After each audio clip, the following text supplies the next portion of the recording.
2019 সাল থেকে আগ্রাসন বিরোধী লড়াইয়ের সুশীল সমাজ কিংবা শিক্ষকদের মধ্যে যাকে ছাত্ররা সবচেয়ে বেশি তাদের পাশে সবসময় পেয়েছিলেন, তিনি হলেন অন্তর্বর্তী সরকারের আইন উপদেষ্টা অধ্যাপক আসিফ নজরুল।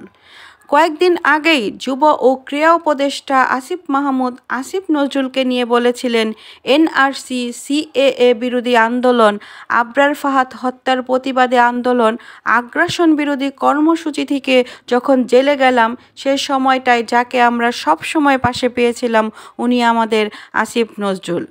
সম্প্রতি সোশ্যাল মিডিয়ার উপদেষ্টা আসিফ নজরুলকে তার ব্যক্তিগত জীবনের কিছু মুহূর্ত বলতে গিয়ে আবেগ আপ্লুত হতে দেখা যায়। এমন একটি দেশে বসবাস করতেন উল্লেখ করে আসিফ নজরুল বলেন, আমার দুঃখ লাগে, আমার বিশ্ববিদ্যালয়ের সবচেয়ে ঘনিষ্ঠ বন্ধু, সে একজন বড় সরকারি কর্মকর্তা হওয়ার পর সে আমাকে বলল, আমি আর তাকে ফোন করব না, তুইও আর আমাকে ফোন করবি না। এমনকি তার মেয়ের বিয়েতে, যে মেয়েকে আমি ছোটোবেলায় কুলে নিয়েছি, তার বিয়েতে আমাকে দাওয়াত দিল না। ছাত্রলীগ নেতার কথা উল্লেখ করে আসিফ নজরুল আরও বলেন, দাওয়াত দিল আমাদের ক্লাসমেট এক ছাত্রলীগ নেতাকে, যার সাথে কোনো দিন আমাদের কোনো রকম ফ্রেন্ডশিপ ছিল না।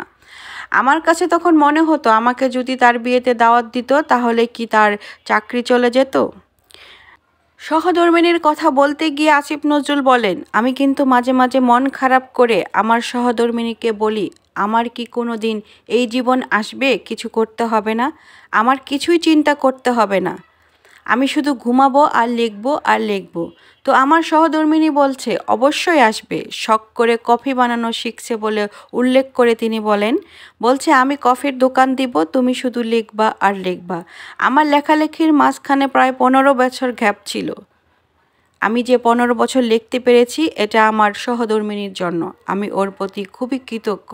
সবার সামনে বললাম ধন্যবাদ।